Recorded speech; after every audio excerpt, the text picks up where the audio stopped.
Good evening to you all. कल हम लोगों ने बैलेंस ऑफ पेमेंट अकाउंट को देखा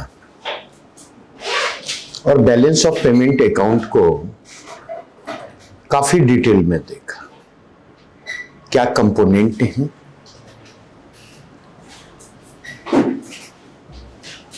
और उस कंपोनेंट से जुड़े हुए जो विविध पहलू हैं उन पर भी चर्चा की। आज हम उस चर्चा को कंटिन्यू करेंगे। देखिए, बार बार मैं जब इस चीज पर जोर देता, क्वेश्चन के पैटर्न की बात करता, क्वेश्चन के ट्रेंड में बदलाव की बात करता, तो बेसिकली अगर आप जाकर के देखें तो पिछले 2-3 वर्षों से बीपीएससी के जो क्वेश्चन के ट्रेंड है, पहले आप करते थे टॉप और बॉटम, उसको कैरी ऑन करते थे। लेकिन पिछले 2-3 वर्षों से अगर आप देखें तो जो ट्रेंड रहा है उस ट्रेंड में 3 चीजें देखने को मिलती हैं। अब टॉप और बॉटम से काम नहीं चलेगा। अब अगर प्रश्नों को कवर करना है तो टॉप 5, बॉटम 5 को आपको कवर करना होगा। अदर देन दैट कोई विकल्प नहीं है आपके पास। ठीक है। दूसरी चीज, एक और सावधानी बरतनी है, वह यह कि बिहार की रैंकिंग क्या है और सराउंडिंग स्टेट के बीच बिहार के पोजीशन, जो बड़े स्टेट है। क्योंकि अगर रेंडमली दिया जाएगा तो कहीं ना कहीं बिहार सेंट्रिक अप्रोच के साथ ही दिया जाएगा।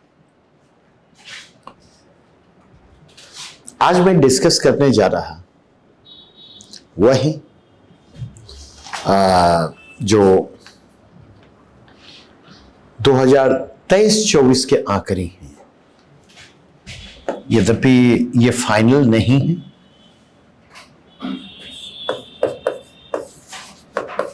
India's foreign trade 2023-24।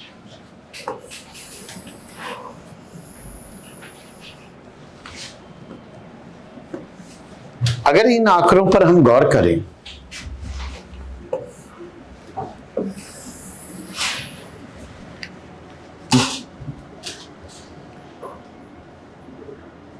तो इन जनरल अगर हम देखें, मर्केंटाइज ट्रेड की क्या स्थिति रही है, उसको वस्तुगत निर्यात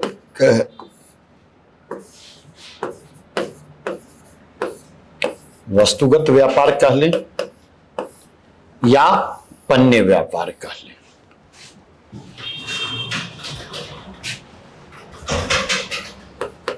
दूसरा सेवा व्यापार कह लें, और तीसरा कुल व्यापार कह लें।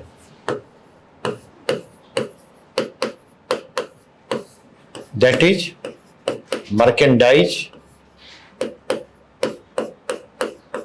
Plus services.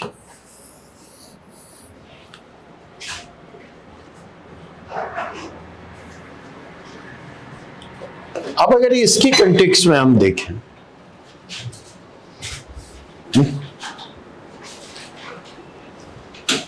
तो निर्यात जो है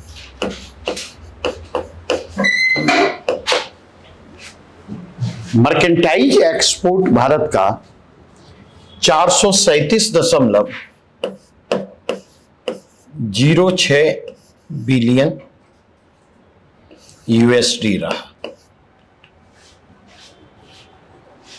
और मर्केंटाइज ट्रेड में अगर हम देखें तो गिरावट जो है 3% की गिरावट दिखाई पड़ती। अगर इंपोर्ट के कंटेक्स्ट में बात करूं, आप प्रीवियस ज्यादा नहीं 2-3 साल के प्रश्नों को देखे थे, स्पेसिफिक होकर के प्रश्न पूछे गए। ठीक है। तो इस चीज को लेकर के कॉशियस रहने की जरूरत है। दूसरी चीज इस बात को ध्यान रखें, जैसे मैं रिकॉल कर पा रहा, आइदर 69 मेरे ख्याल से 68वीं में शायद या 67वीं में अक्टूबर से दिसंबर क्वार्टर पर प्रश्न उठा करके पूछा गया था, नहीं? तो थोड़ी सी सावधानियां ये बरतनी है। आयात के कंटेक्स्ट में अगर हम बात करें तो आयात 677.24 बिलियन है,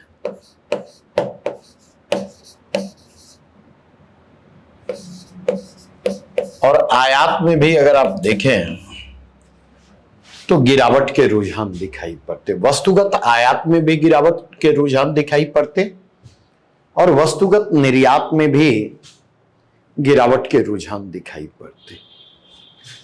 अगर सेवा व्यापार के कंटेक्स्ट में बात करूं तो सेवा व्यापार, सेवा निर्यात जो है 339.62 बिलियन यूएसडी का है, और सेवा निर्यात जो है उसमें वृद्धि के रुझान दिखाई पड़ते, जबकि सेवा आयात जो है 177.56 बिलियन यूएसडी का है, और सेवा व्यापार में गिरावट के रुझान दिखाई पड़ते। अगर आप जाकर के देखें ट्रेड डेफिसिट के कंटेक्स्ट में बात करें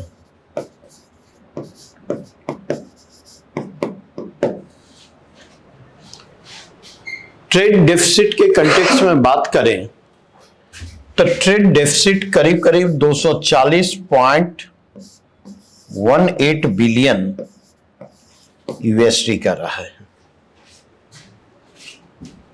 सर्विसेज ट्रेड के कंटेक्स्ट में अगर हम बात करें तो सर्विसेज ट्रेड जो है वह सरप्लस की स्थिति में रहा है।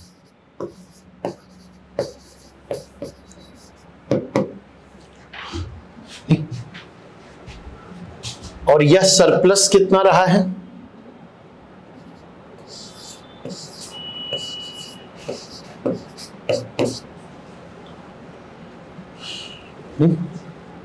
तो मोटा मोटी आप लेकर के चलें, यह 162 के आसपास रहा है, 162.06 बिलियन के आसपास रहा है। कुल व्यापार के कंटेक्स्ट में बात करें तो 776.68 बिलियन यूएसडी रहा। और इस कंटेक्स्ट में देखें, कुल निर्यात में अगर आप देखें तो वृद्धि का रुझान दिखाई पड़ता, भले ये इंक्रीज जो है मामूली है, 0.04% का इंक्रीज। सेवा आयात के कंटेक्स्ट में देखें, कुल आयात के कंटेक्स्ट में देखें तो 854.80 बिलियन यूएसडी का रहा है। और इस कंटेक्स्ट में देखें तो कुल निर्यात में गिरावट रही है, और यह गिरावट करीब करीब 4.81% की रही।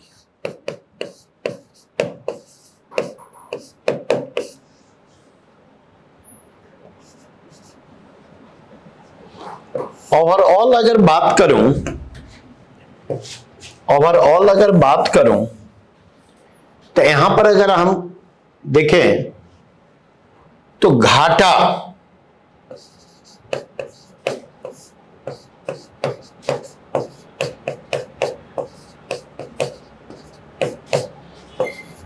व्यापार घाटा सेवा और वस्तु दोनों के संदर्भ में देखें तो यह -78.12 बिलियन यूएसडी रहा है।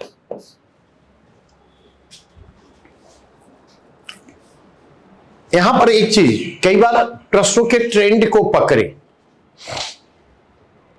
प्रश्नों के ट्रेंड को पकड़ने की जो मैं बात कर रहा, तो बेसिकली प्रश्न कहां से कई बार पूछे जाते।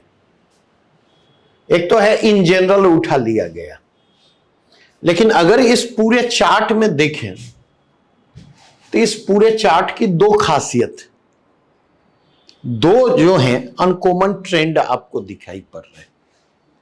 और एक अनकॉमन ट्रेंड क्या है,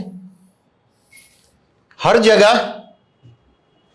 जगह गिरावट का रुझान है, लेकिन सेवा व्यापार और कुल व्यापार,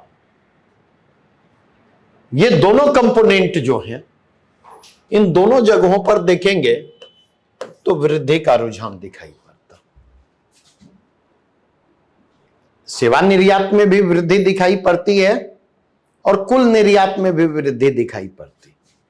अदरवाइज आप जाकर के देखें, वस्तुगत निर्यात में मर्केंटाइज एक्सपोर्ट में भी कमी का रुझान दिखाई पड़ेगा, मर्केंटाइज इंपोर्ट में भी कमी का रुझान दिखाई पड़ेगा, सर्विसेज इंपोर्ट में भी कमी का रुझान दिखाई पड़ेगा, और total import goods and services, उसमें भी आपको गिरावट का रुझान दिखाई पड़ेगा। प्रश्न इसी तरीके से क्रिएट किए जाते हैं। और अगर इस कंटेक्स्ट में देखें तो एक और चीज आपको दिखाई पड़ेगी। ट्रेंड्स को बार बार कहता हूं ना, ट्रेंड्स को एनालाइज करें, बम्बार्डमेंट ऑफ फैक्ट्स परहेज करें। अगर आप इसके कंटेक्स्ट में जाकर के देखें तो एक कॉमन ट्रेंड यहां पर क्या इमर्ज करता दिखाई पड़ता, कुछ नोटिस कर पा रहे हैं? कुछ यहां पर नोटिस कर पा रहे हैं? अगर एक कॉमन ट्रेंड को यहां पर नोटिस करें तो आप यह पाएंगे भारत के व्यापार घाटे में क्या हुई है।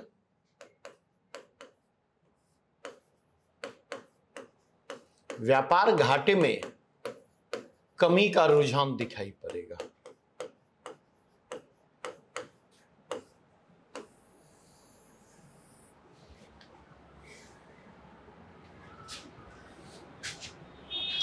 ट्रेड डेफिसिट में गिरावट आई है मर्केंटाइज के कंटेक्स्ट में। यहां पर ट्रेड सरप्लस में अगर आप देखें तो वृद्धि का रुझान दिखाई पड़ेगा। यहां पर देखेंगे सेवा और वस्तु दोनों के कंटेक्स्ट में बात करेंगे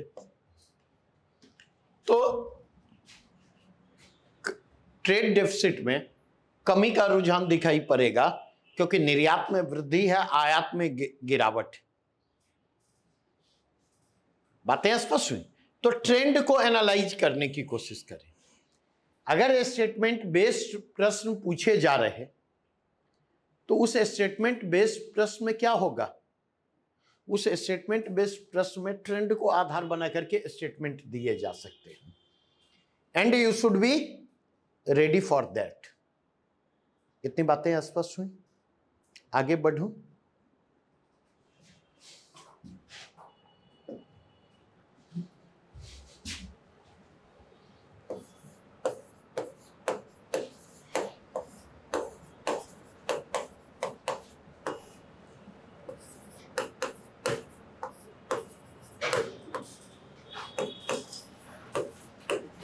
सलीस जी, वो जो आंकड़ा आपने तैयार करके दिया था, कब का दिया था? कल जो चर्चा कर रहे थे रेमिटेंसेज का चर्चा कर रहे थे ना, 135 और 125 और 135 111, वो आंकड़ा कब का था?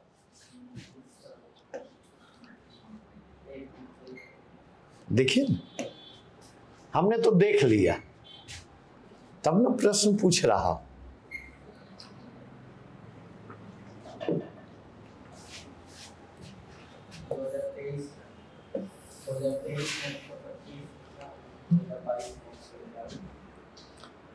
क्या है, थोड़ा सा वो लाइन ठीक से पढ़िएगा, ठीक है?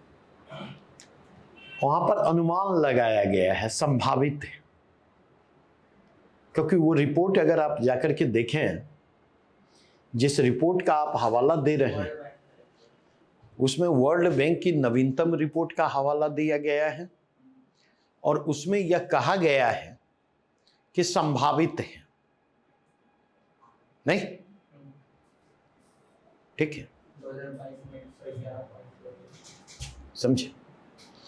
और बेसिकली अगर आप देखें, आगे मैं जिस रिपोर्ट की बात करूंगा, world migration and development brief 2024 की रिपोर्ट के कंटेक्स्ट में बात करूंगा। और ये रिपोर्ट जारी किया जाता है किसके द्वारा? ये रिपोर्ट जारी किया जाता है वर्ल्ड बैंक के द्वारा।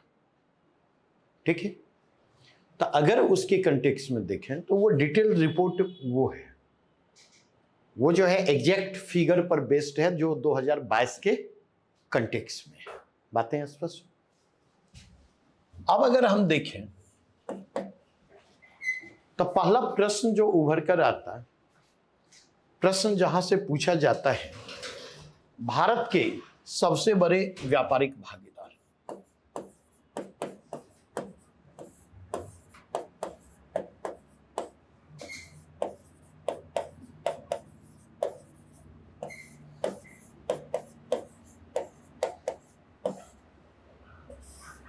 और यहां हम किसकी बात करेंगे? टॉप 5 की बात करेंगे।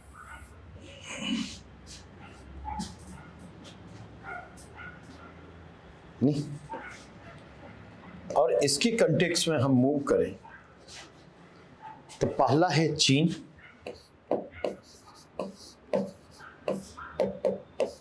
$118.4 बिलियन।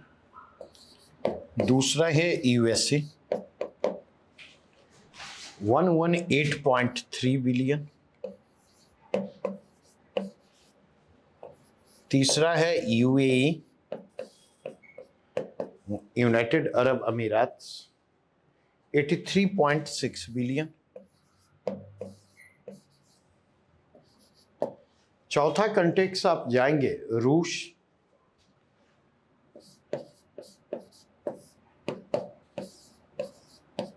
65.7 बिलियन। पांचवा है सऊदी अरब,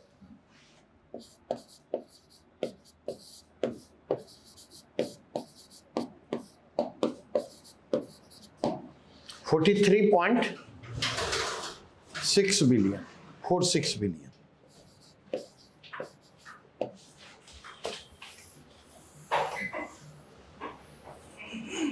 five largest trading partner Bharat के यही हैं। अब अगर गौर हम करें तो इसमें और क्या प्रश्न पूछे जा सकते? कोई इमेजिन कर सकते, बतला सकते हैं? सौरभ जी, ट्रेडिंग पार्टनर का तो आपने ही तैयार किया है, ये टॉप 5 के लिस्ट आपके पास है। आप मुझे ये बतलाइए कि इसमें और क्या प्रश्न पूछा जा सकता है? नए ट्रेंड्स क्या हैं? हमेशा यूएसए यूएई रहता था top trading partner for China. अगर हम देखें तो यहाँ का जो ट्रेंड है वह ट्रेंड यह है कि टॉप लार्जेस्ट ट्रेडिंग पार्टनर के रूप में चाइना ने क्या किया है? रिप्लेस किया है किसको?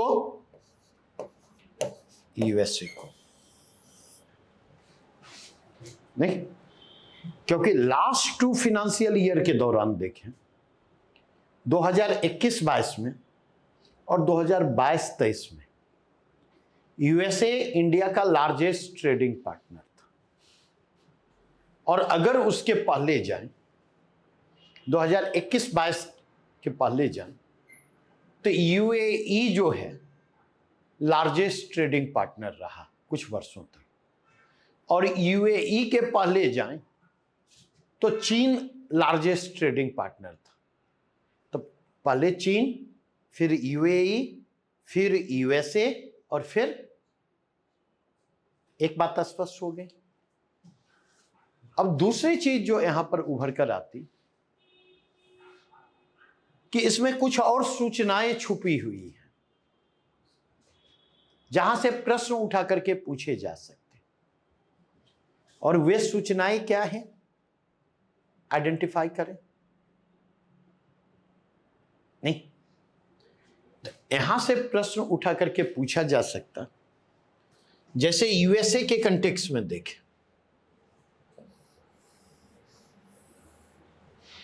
नहीं?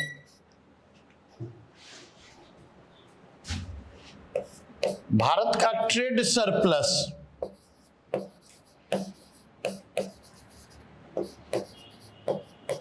मैक्सिमम किसके साथ है? यूएसए के साथ। यह भी प्रश्न उठा करके पूछा जा सकता। और चाइना के कंटेक्स्ट में हम बात करें, नहीं, तो चाइना के कंटेक्स्ट में क्या है, अगर हम गौर करें, ट्रेड डेफिसिट जो है मैक्सिमम किसके साथ है? चीन के साथ। और यह ट्रेड डेफिसिट कितना है? Just below 100 billion, just below 99 point something है ट्रेड डेफिसिट, नहीं?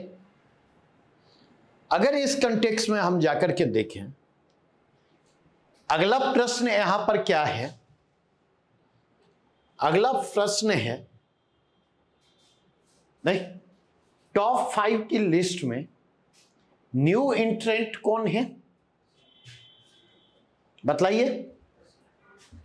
तो टॉप 5 की लिस्ट में न्यू एंट्रेंट क्या है?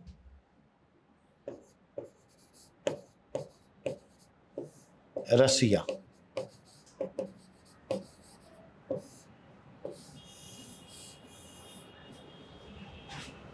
और रसिया की इस एंट्री का रीजन क्या है?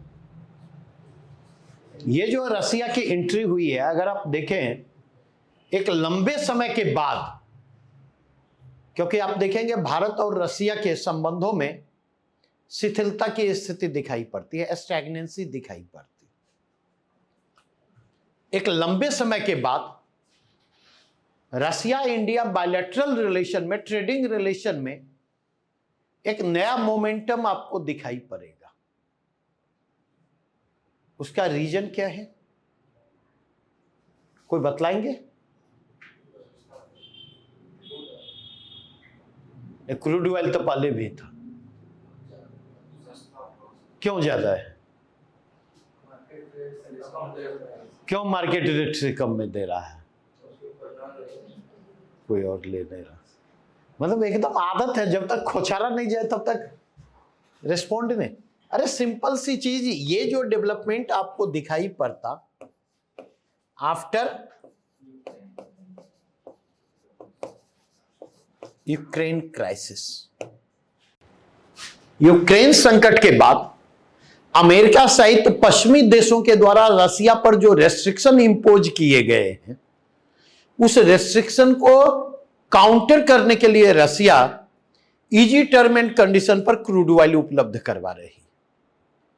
और भारत जैसे देश जो अपनी एनर्जी नीड्स के लिए जो है, जिनकी डिपेंडेंसी जो है इंपोर्ट पर है, उनके लिए रसिया के सस्ते क्रूड ऑयल जो है अपॉर्चुनिटी बनकर के आते हैं।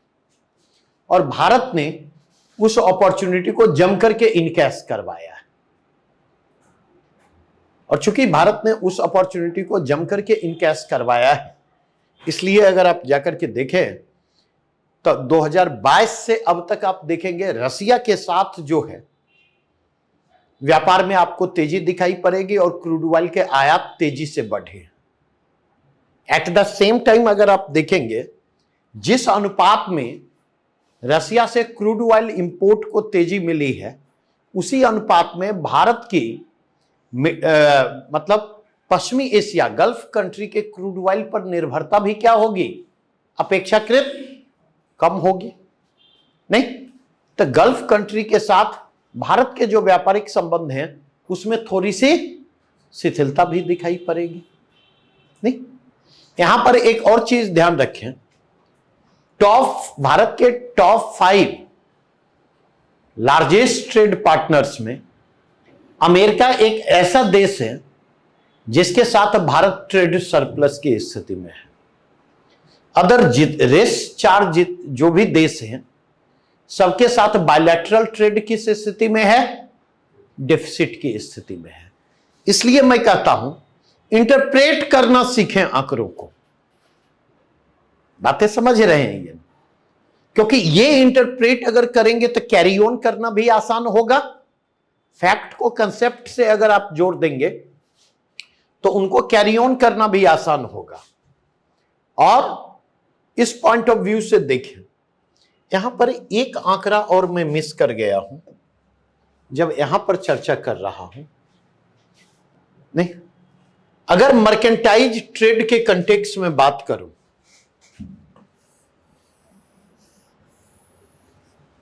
यहां पर एक आंकड़ा लिख लें, ठीक है।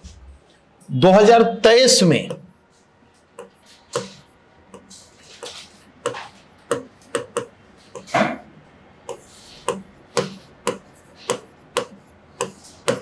वैश्विक निर्यात का 1.82%, वैश्विक निर्यात में भारत का शेयर 1.82% के स्तर पर रहा है। और निर्यातक देशों में अगर भारत की रैंकिंग को देखें तो 17th रैंक है।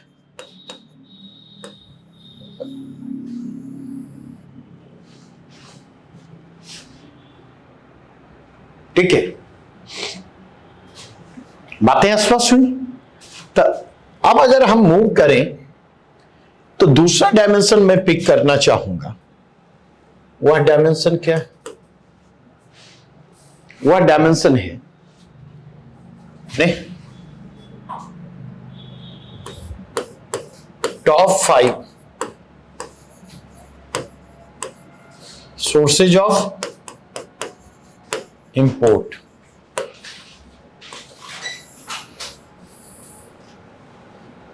आयात के 5 सबसे बड़े स्रोत।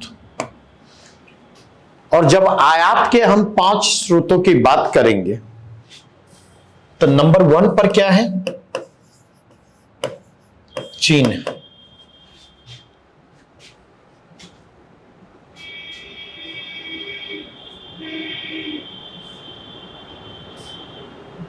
ठीक है,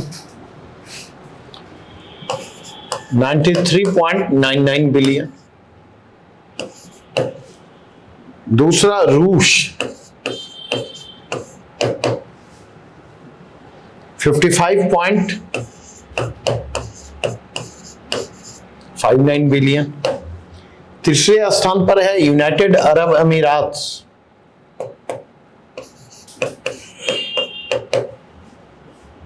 43.13 बिलियन।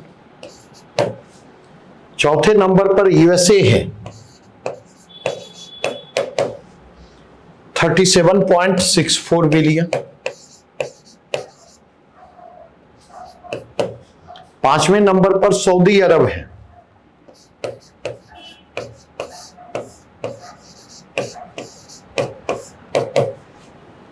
29.13 बिलियन।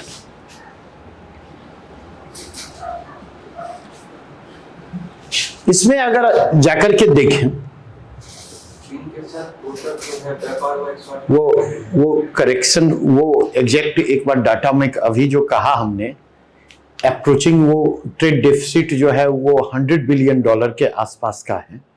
तो एक बार इस डाटा को मैं मतलब रिव्यू करूंगा, क्योंकि कहीं पर इस पर मेरी नजर पड़ी थी। यही या तो दोनों को जोड़ करके होगा, वस्तु सेवा, तो एक बार उस डाटा को मैं रिव्यू करूंगा। ठीक है, तो अगर इसके कंटेक्स्ट में देखें तो यहां से नया प्रश्न क्या है, अब ये टॉप 5 ट्रेडिंग पार्टनर्स हैं, यहां पर कुछ डिस्टिंक्ट क्या है, कुछ अलग क्या है, बतला सकते?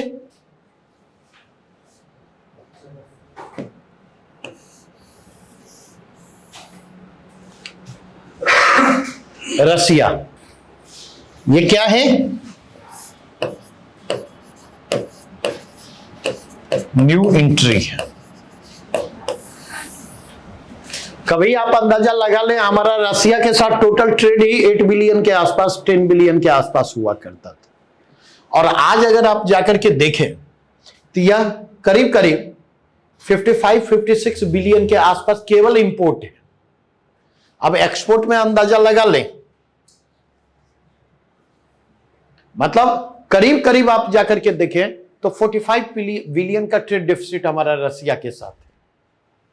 क्या ये स्थिति? और इसके पीछे प्राइम रीजन क्या है? नहीं, crude oil import.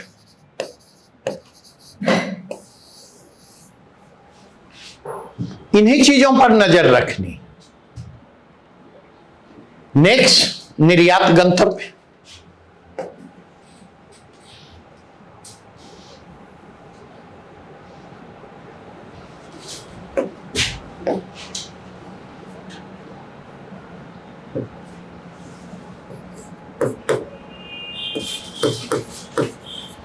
Top 5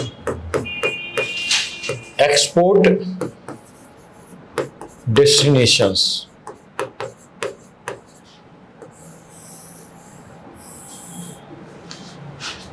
top 5 export destination.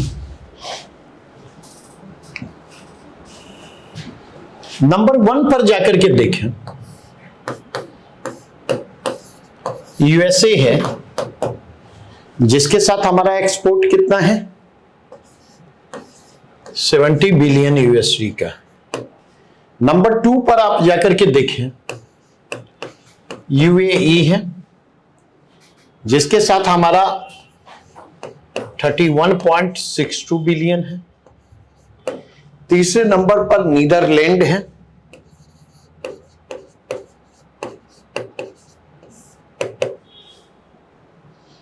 $20.26 billion है। चौथे नंबर पर अगर आप जाकर के देखें तो चीन है,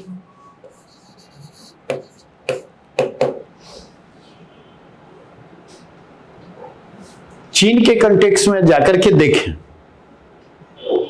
तो चीन के कंटेक्स्ट में आप देखेंगे यह 15.1 है। अब देखिए डाटा की इनकंसिस्टेंसी, डाटा की इनकंसिस्टेंसी देखें, यहां पर टोटल ट्रेड 118.4 बिलियन दिखा रहा है। यहां पर अगर आप आकर के देखें तो 93.99 बिलियन का क्या है? इंपोर्ट है। तो उस हिसाब से देखें एक्सपोर्ट कितना होना चाहिए? 25 के आसपास होना चाहिए, लेकिन कितना दिखा रहा है? 15.10। तो उसमें मैं कुछ नहीं कर सकता, उसमें मैं कुछ कर सकता जब तक तो इसमें आपका काम है इकोनॉमिक सर्वे का जो डाटा आएगा, इकोनॉमिक सर्वे का तो ऑथेंटिक डाटा होगा नहीं। तो इकोनॉमिक सर्वे अभी जब तीसरी बार मोदी जी की सरकार बनेगी तो फिर बजट और सर्वे आएगा ना, नहीं। तो जब सर्वे आएगा तो उसमें पलट करके डाटा वहां से अरेंजमेंट यही होगा, डाटा को रिव्यू कर लीजिएगा।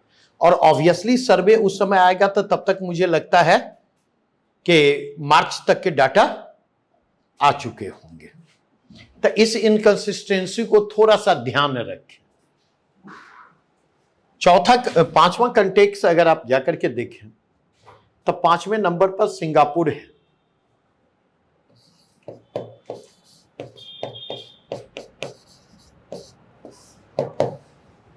सिंगापुर के कंटेक्स्ट में जाकर के देखें तो 12.82 बिलियन। अब इसमें जाकर के देखें एक अनकॉमन एंट्री क्या दिख रही है? कोई अनकॉमन एंट्री है? अनकॉमन एंट्री के रूप में नीदरलैंड है, नहीं? और अगर आप देखें तो ट्रेंड क्या कहता है?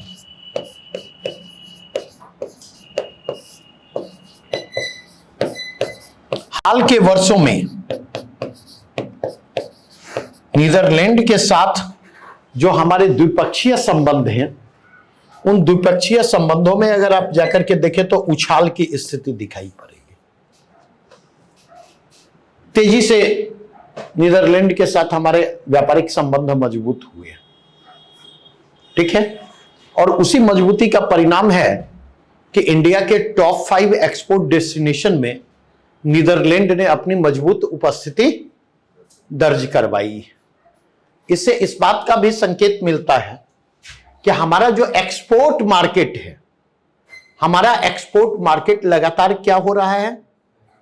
हमारे एक्सपोर्ट मार्केट में लगातार डाइवर्सिफिकेशन आ रहा है। हमारा एक्सपोर्ट मार्केट डाइवर्सिफाइड हो रहा है।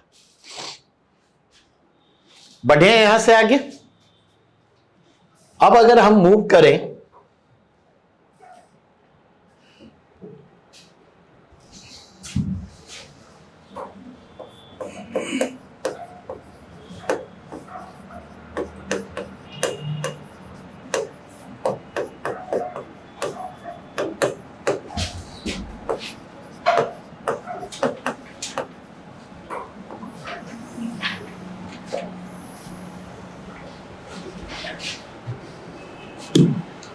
बार बार कहता हूं ना, डाटा की इनकंसिस्टेंसी पर जरूर ध्यान रखिए।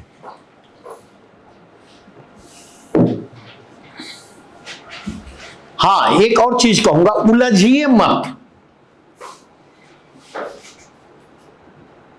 जैसे हवा बहता है और हवा बहती है में कंफ्यूजन हो ना, तो बहुत ज्यादा उलझने की बजाय हवा बहा है, इसे भी काम चलाया जा सकता है। तो ठीक उसी प्रकार यहां पर जो आपसे प्रश्न उठा करके पूछे जाएंगे, नहीं, तो आपको कहा जा सकता है असेंडिंग ऑर्डर या डिसेंडिंग ऑर्डर में अरेंज करने के लिए। समझे? एग्जैक्ट फिगर की संभावना कम है, और एग्जैक्ट फिगर की संभावना अगर कम है फिर भी पूछ दी जाती, तो एक मोटा मोटी आइडिया आपके पास है, उस आइडिया के आधार पर आप ट्राई करें। और हमारी लगातार कोशिश हो ऑथेंटिक सोर्सेस तक पहुंचने की। अगर इकोनॉमिक सर्वे होता तो मैं इकोनॉमिक सर्वे के कंटेक्स्ट में वेरीफाई करता, या जैसे आज ही एक बात उभरी तो मैं आपको यह कह सकता था कि एक बार मैं इसको नोट डाउन कर लें, एक बार मैं कल चेक करके कंफर्म कर दूंगा। वो कंफर्म आप खुद भी कर सकते।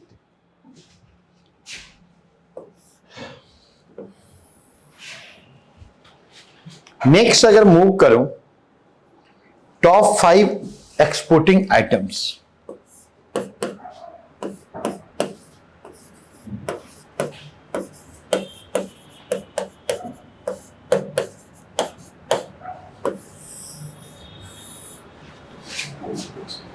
और टॉप 5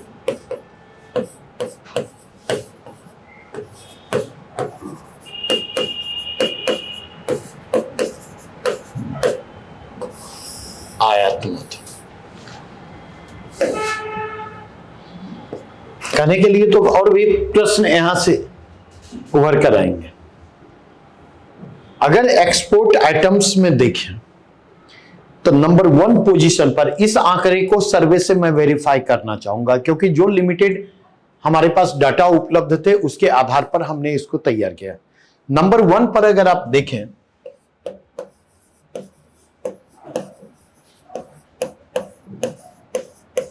तो इलेक्ट्रॉनिक गुड्स से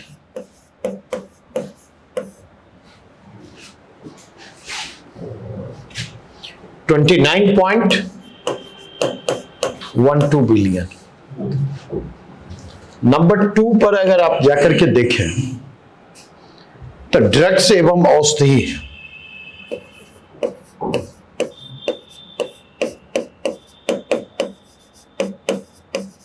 ड्रग्स एंड फार्मास्यूटिकल्स, यह कितना है?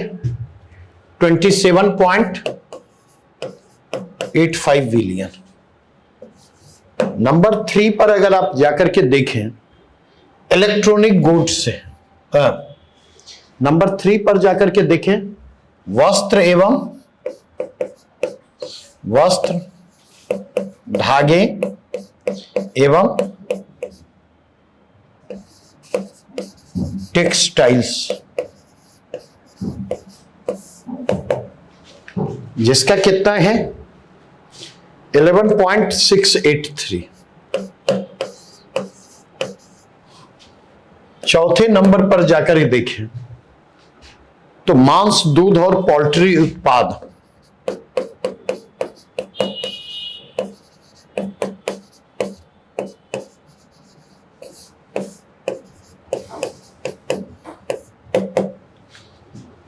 $4.53 बिलियन।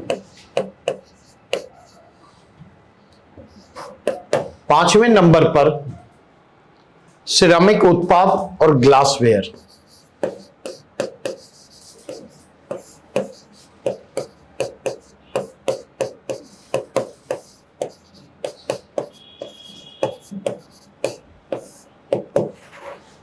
या 4.28 बिलियन।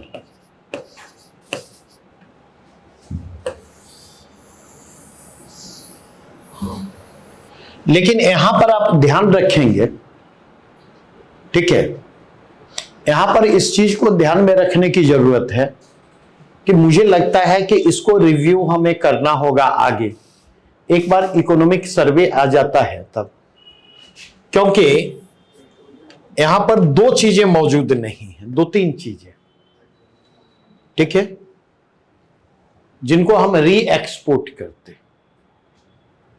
एक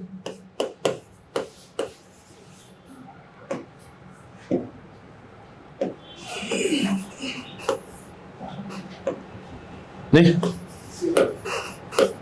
अनुपस्थित है, नंबर 1 पेट्रोलियम उत्पाद, परिष्कृत तेल वगैरह। दूसरा अनुपस्थित है रत्न एवं आभूषण, क्योंकि टॉप 5 के इंपोर्टिंग आइटम में भी है, टॉप 5 के एक्सपोर्टिंग आइटम में भी है। और तीसरा अगर आप जाकर के देखें जो यहां पर होने चाहिए, परिवहन उपस्कर भी गायब है, ठीक है, तो इसलिए इसको एक बार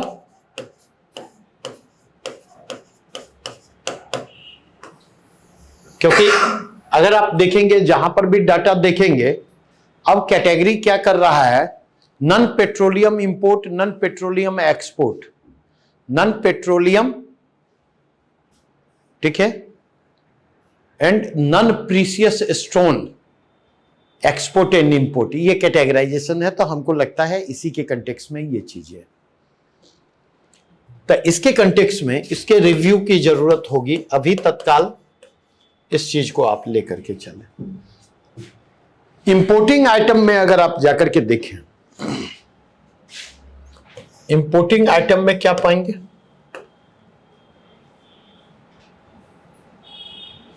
तो इंपोर्टिंग आइटम में मूव करेंगे तो पहला है POL, ठीक है, 179.62 बिलियन।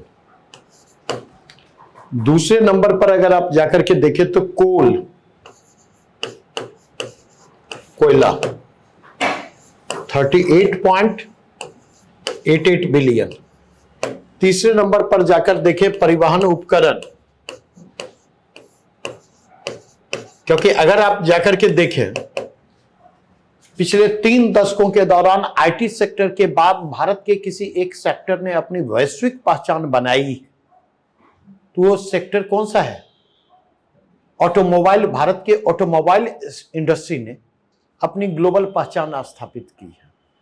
और इस पॉइंट ऑफ व्यू से जाकर के देखेंगे तो भारत एक बड़े असेंबलिंग सेंटर के रूप में भी उभर करके सामने आया है। तो इस चीज को ध्यान में रखने की जरूरत। तो परिवहन उपकरण के कंटेक्स्ट में 94 बिलियन। चौथा कंटेक्स्ट देखे रसायन, ऑर्गेनिक एंड नॉन ऑर्गेनिक, कार्बनिक और अकार्बनिक बोथ 26.71 बिलियन। और पांचवें कंटेक्स्ट में जाकर के देखें, नहीं, रत्न एवं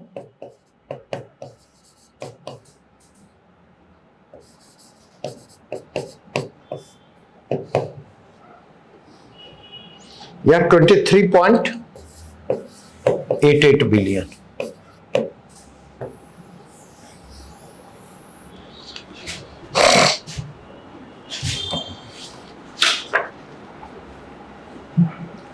तो ये जो थे ट्रेड रिलेटेड महत्वपूर्ण आंकड़े थे, जहां से प्रश्न पूछे ही जाते हैं। प्रीवियस ईयर के प्रश्नों को आप पलट करके देख लें, ठीक है। एक बार फाइनल आंकड़ा आ जाने दे तो एक और चीज हमें देखना है, ठीक है। Top 5 performing exporting item, top 5 performing importing item, ठीक है। ये उस समय देखेंगे।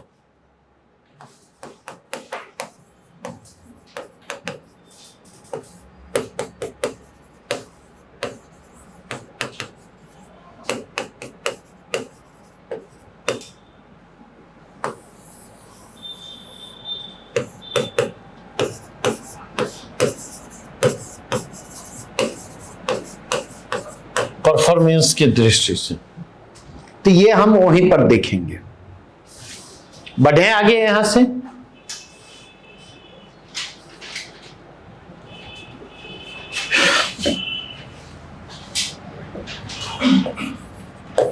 अब हम आते हैं वर्ल्ड माइग्रेशन एंड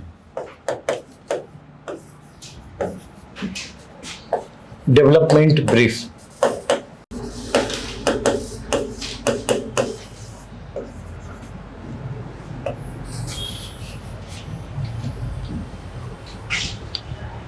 बीपीएससी का पेट क्वेश्चन है, डिफरेंट रिपोर्ट दे देगा और आपसे पूछेगा किसके द्वारा जारी किया जाता है। तो यह किसके द्वारा जारी किया जाता है?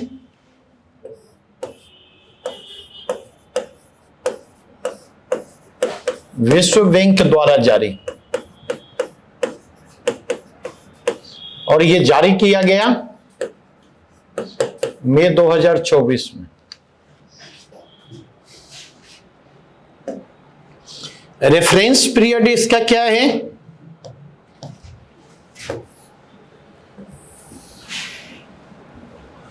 संदर्भ वर्ष क्या है?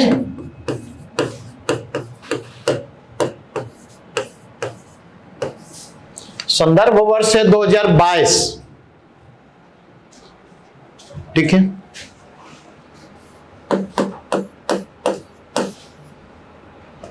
टॉप 5 बाह्य वित्त प्रेषण प्राप्तकर्ता देश।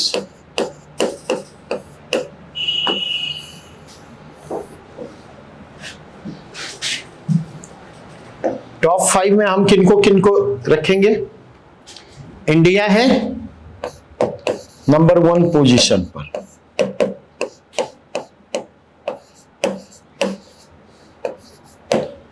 और देखेंगे इस मामले में दूर दूर तक कंपटीशन नहीं है। नंबर 2 पोजीशन पर कौन है? मेक्सिको। मेक्सिको का कितना है? 61.1 बिलियन। तीसरे नंबर पर कौन है? चीन। चीन का क्या है? 51 बिलियन। चौथे नंबर पर कौन है? फिलीपींस है।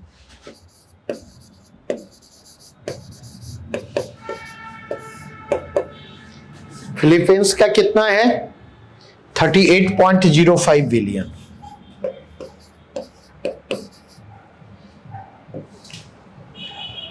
पांचवें नंबर पर कौन है? फ्रांस है। फ्रांस क्या है?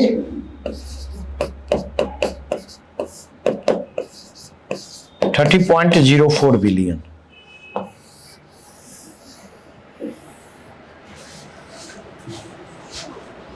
यहां पर जो आपको ध्यान में रखने की बात है, पहले नंबर 1 और नंबर 2 पोजीशन के लिए किसके बीच टसल था? भारत और चीन के बीच काफी टसल हुआ करता था।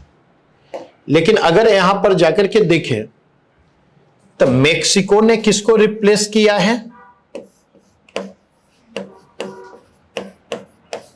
तो replaced China eight second position. एक इस चीज को ध्यान में रखना है, ठीक है। दूसरी चीज जिसको ध्यान में रखना है कि रिसिप्टेंट टॉप 10 देश में केवल 2 G7 देश हैं, और ये 2 G7 देश कौन है? फ्रांस और दूसरा जर्मनी, टॉप 10 में, ठीक है। यहां पर इस बात को ध्यान रखेंगे, टॉप 10 में दक्षिण एशिया के 3 देश शामिल हैं।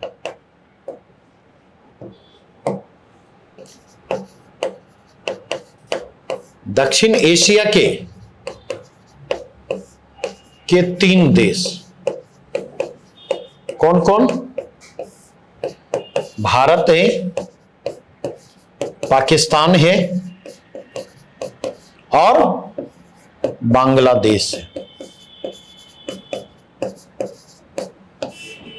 रेमिटेंसेज इनफ्लो के मामले में,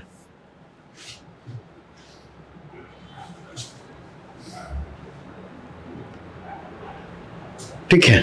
यहां पर एक और चीज ध्यान रखेंगे, भारत के संदर्भ में कुछ महत्वपूर्ण सूचनाएं हैं।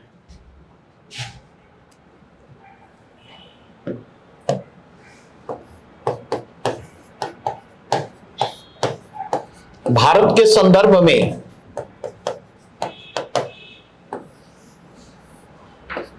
अगर आप देखें,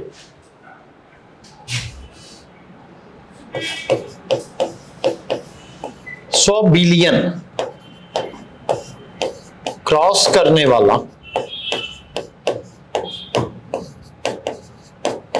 पहला देश कौन था? 2022 में भी अगर आप जाकर के देख,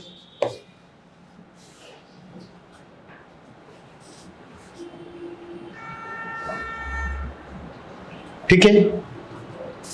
दूसरी चीज अगर आप जाकर के देखें, इनफैक्ट ये 2021 में भी आपको दिखाई पड़ेगा और 2022 में भी दिखाई पड़ेगा। दूसरी चीज अगर आप जाकर के देखें तो वह क्या है? पहली बार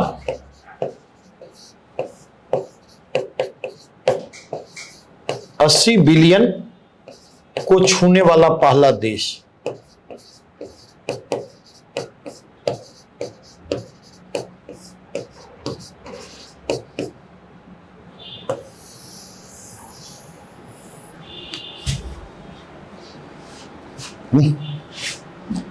अगला जो डायमेंशन उभर करके सामने आता, टॉप 5 आउटफ्लो।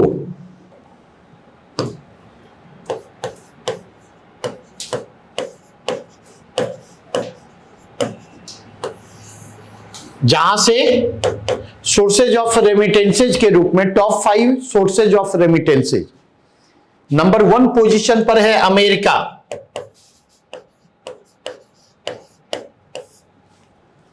जहां से करीब करीब 79.15 बिलियन है। नंबर 2 पोजीशन पर अगर आप जाकर के देखें, सऊदी अरब है,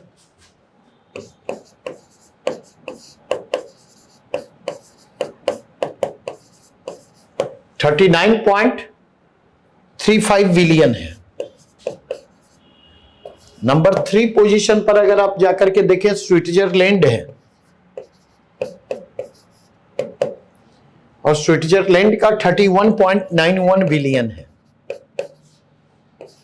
नंबर 4 पोजीशन पर जाकर के देखें जर्मनी है,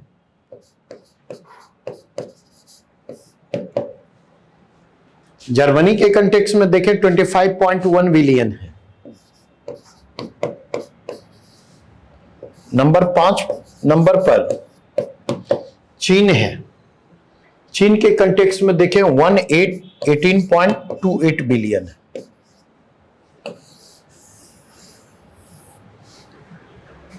अर्थात अगर आप जाकर के देखें इनफ्लो और आउटफ्लो, इन रेमिटेंसेज के इनफ्लो और आउटफ्लो दोनों के कंटेक्स्ट में देखें तो टॉप 5 कंट्री जो हैं उनमें एक देश कॉमन है।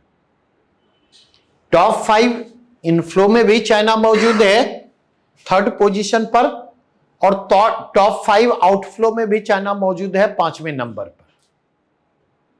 प्रश्न इसी तरह से क्रिएट होते, प्रश्न इसी तरह से बनते हुए आते, यह समझना है। ठीक है, एक कंटेक्स्ट जो उभर करके आता वह क्या है जी? कल कहां थे? यही थे, यही मतलब मेंटली या फिजिकली ना? ये वर्ड मतलब हर बार नहीं पढ़ते ना, विद्याभ्यास प्राप्त करता है, इसका मतलब कल चर्चा की थी इसकी या नहीं? क्या मतलब? भारत से बाहर जो प्रवासी बैंक या पोस्ट ऑफिस के द्वारा, अरे एक लाइन में अप्रवासियों के द्वारा अपनी कमाई जो अपने मदर कंट्री भेजी जाती है वही रेमिटेंसेज है।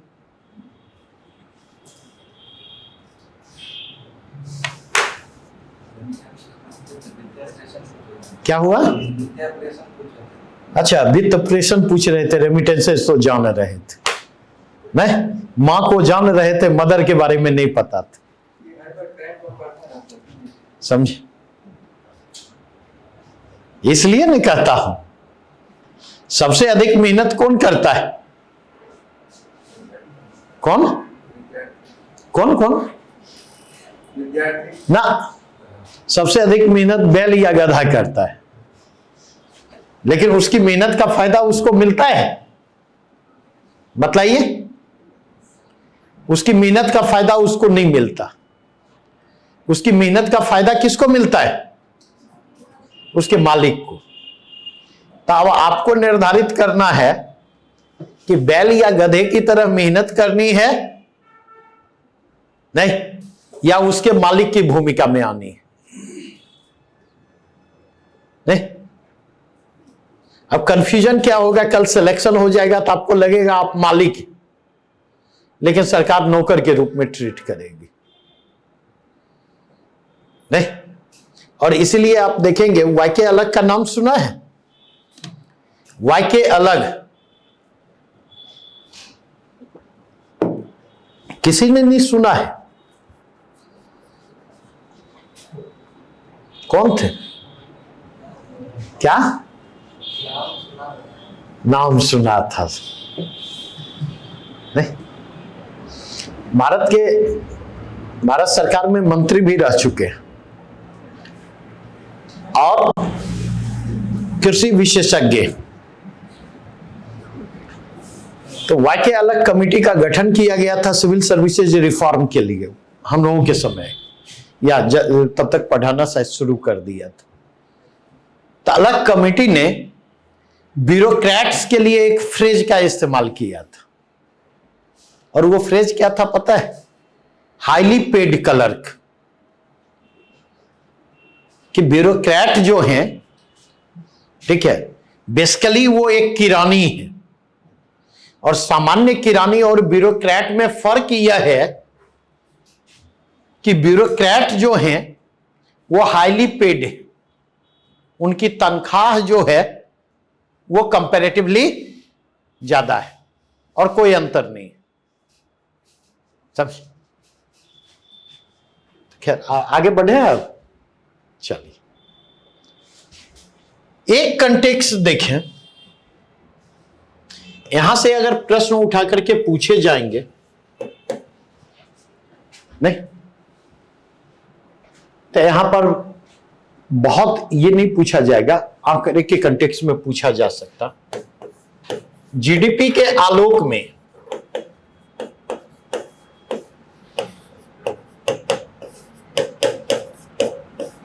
बाह्य वित्त प्रेषण प्राप्त करता।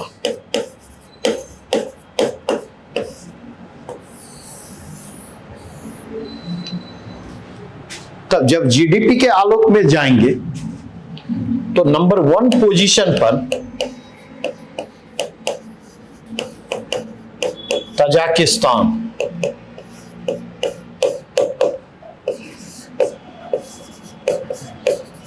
तजाकिस्तान की जीडीपी का 51% किससे प्राप्त होता है? तजाकिस्तान की जीडीपी का 51% रेमिटेंसेज के जरिए प्राप्त होता। दूसरे नंबर पर टोंगा है, 44% है। तीसरे नंबर पर लेबनान है, जिसका 36% है। चौथे नंबर पर जाएंगे तो समोआ है,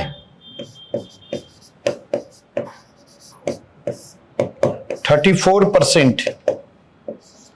पांचवें नंबर पर किर्गिस्तान है, जिसका 31%। जैसे बिहार में कौन सा जिला है जिसकी इकोनॉमी को मनी ऑर्डर इकोनॉमी कहा जाता है? बतला सकते? कौन सा जिला है जिसकी इकोनॉमी को मनी ऑर्डर इकोनॉमी कहा जाता है? तो सिवान जो है, नहीं, पहले गोपालगंज भी तो सिवान में ही था। तो सिवान और गोपालगंज की इकोनॉमी को अगर आप देखें तो उसकी इकोनॉमी को मनी ऑर्डर इकोनॉमी कहा जाता है। नहीं, अर्थात मनी ऑर्डर इकोनॉमी कहे जाने का मतलब क्या है? जीडीपी सिवान की जीडीपी में या गोपालगंज की जीडीपी में देखें, हैंडसम कंट्रीब्यूशन किसका है? हैंडसम कंट्रीब्यूशन जो है वो रेमिटेंसेज का है। अप्रवासी सिवान वालों के द्वारा जो राशि भेजी जाती, अप्रवासी गोपालगंज वालों के द्वारा जो कमाई भेजी जाती, ठीक है, वह एक मेजर कंट्रीब्यूशन है वहां की जीडीपी में। अब अगर इसके कंटेक्स्ट में देखें, इंडिया के कंटेक्स्ट में देखें, इंडिया के कंटेक्स्ट में देखें तो यह भारतीय जीडीपी का कितना है?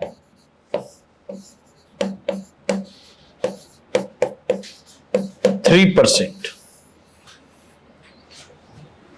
और विश्व बैंक का क्या अनुमान है?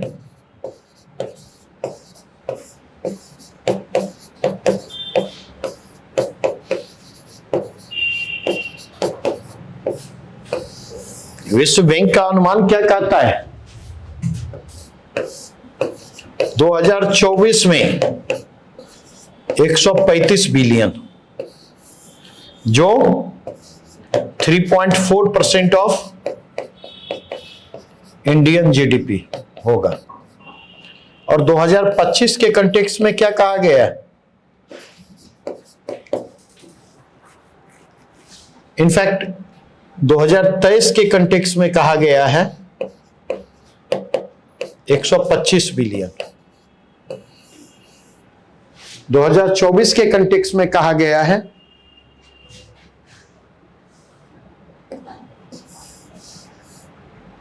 और यह जो 125 बिलियन होगा यह 3.4% ऑफ इंडियन जीडीपी होगा। और 2025 में 8% की कमी का अनुमान जताया गया है रेमिटेंसेज के इनफ्लो में, ठीक है। और यह अनुमान जो है